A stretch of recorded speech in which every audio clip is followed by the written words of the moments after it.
আব্বা, আমাদের জীবনটাই বৃথা। আমাদের আশেপাশে দেখো তো, তারা কত সুন্দর স্টাইলিশ জীবন যাপন করছে। তারা লাখ লাখ টাকা কামাই করে, তাদের চলাফেরা স্টাইল দেখে আমাকে কি মন চায় না? তুমি যা ইনকাম করো তাদের মোটামুটি ভাবে চলে, এল্লা করে কি হয় কও?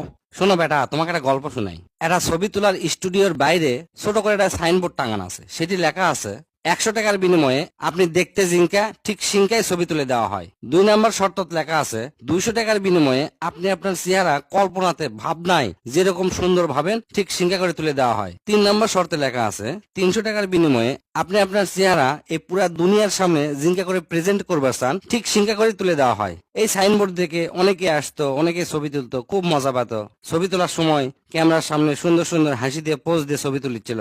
কিছুদিন পর ওই স্টুডিওর মালিক মারা যায়। মারা যাওয়ার পর তার ড্রয়ারের মধ্যে একটা ডায়েরি পাওয়া যায়। ডায়েরিত ওই স্টুডিওর মালিক একটা জিনিস লিখে থয়ে গেছে। সেটি লেখছে, আমি আমার জীবনে হাজার হাজার মানুষের ছবি তুলেছি, কিন্তু আমার এই ব্যবসার জীবনে আমি একজন কাস্টমারও পাইনি যাই 100 টাকা দিয়ে তার আসল ছবি তুলছে। সবাই তার নিজের ছবি তুলছে 300 টাকা দামের নকল ছবি।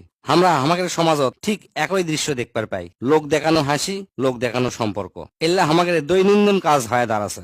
সোশ্যাল মিডিয়াও তার বাইরে লয়। এল্লা সোশ্যাল মিডিয়াত আমরা মানুষের সেই 300 টাকা দামের নকল ছবি দেখে নিজের 100 টাকা দামের আসল জীবনক বিরক্তকর মনে করি। আমরা আমাদের আসল জীবনের প্রতি এতটাই বিরক্ত যে আমাদের সত্যি সত্যি যা আছে সেটার আনন্দটুকু নিতেও আমরা ভুলে যাই। আমরা বেমালুম আল্লাহ শুক্রিয়া করতে ভুলে গেছি। কথায় কথায় খেলে নিজের জীবন লেখালে অভিযোগ অভিযোগ আর অভিযোগ। তাই এখন থেকে কারো চমকপ্রদ জীবন দেখে যদি তোমার মনে হয়, বাহ, তার কাছে তো সবকিছু আছে, তাই তো অনেক আনন্দে আছে, তাহলে মনে রাখবা আসল ছবি তো 100 টাকার, কিন্তু দেখা যায় 300 টাকার মতো। সেই জন্য তোমাকে বলেছি, সোশ্যাল মিডিয়ার মিথ্যা জীবন দেখে নিজের জীবনের আনন্দটুকু নষ্ট করে দিও না। তোমার যা কিছু আছে সেটা নিয়ে তুমি আল্লাহর কাছে শুকরিয়া করো। তুমি তোমার বন্ধুর হাতত আইফোন দেখে আফসোস করার থেকে তোমার আরেক বন্ধুর যে পাও নাই তোমার পাও আছে, তুমি সুস্থ সবল একটা মানুষ, সেটার জন্য খুশি হও, আল্লাহর কাছে শুকরিয়া করো। মাঝে মাঝে হসপিটালে যা, হসপিটালে বারিন্দাতে ঘুরে আসবা, মনে হবে পৃথিবীর বেশিরভাগ মানুষ অসুস্থ, তার থেকে তুমি ভালো আছো, তুমি সুস্থ। আল্লাহ তোমাকে যা কিছু দিছে তা নিয়ে সুখে থাকো, আনন্দে থাকো, ফুর্তিতে থাকো। আফসোস করে করে জীবনটা বরবাদ করে দিও না। পরিবারে অশান্তি সৃষ্টি করো না। বাবা মার ওপর রাগারাগি করো না। কঠোর পরিশ্রম করো।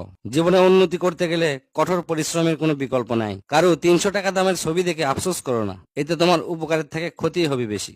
আর একটা কথা সবসময় মাথার মধ্যে মনে থাকবা, বাবা, জীবনটা অনেক কঠিন। এই বাপ মাও ছাড়া তোমার কেউ ভালোবাসে না, কেউ ভালোবাসবিও না। তুমি বড় হলে সগলি তোমার টাকার দিকে খালি তাকে থাকবি, হোক সেটা তোমার বউ কিংবা তোমার সোল। তাই জীবনে কোনো দিক না দেখে ঠিক মতো লেখাপড়া করো, নিজের জীবন নিজেই গড়ো। আব্বা, আর বলো না, আমি বুঝতে পারছি আমার ভুলটা ভাঙছে। আমি আর জীবনে তোমাকে কষ্ট দিব না, কষ্ট দিয়ে